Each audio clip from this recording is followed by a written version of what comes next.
Teka lang, teka lang, teka lang, teka lang, meron akong nakita. Bariko, bariko, bariko, kay gandang dalaga. Sarali, sarali, sarali, sarali at aking lalapitan. Kabilis kakad tumalis at bigla kong naiwanan. Tuwing umaga'y nakita, pagpasok sa eskwela, lahat sa kanya'y napapalinga.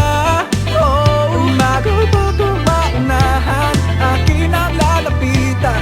Miss, ano nga bang pangalan? Ikaw na na na na, pwede bang magpakilala? Larawan mong mag-ara, hindi na mabura sa isip ko na na na. Pwede bang magpakilala?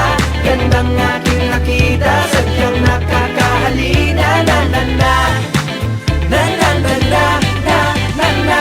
Eto na, eto na, eto na, muli ko siyang nakita.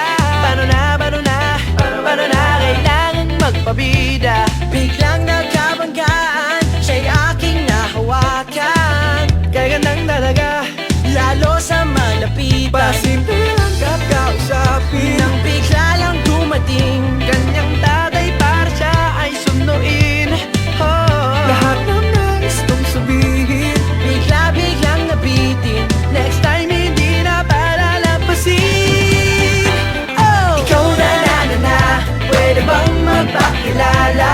Larawan mong mag-ara, hindi na mabura sa isip ko na na na. Pwede bang magpakilala? Gandang aking nakita, sadyang nakakahalina. Na na na, na na na na, na na na, na na.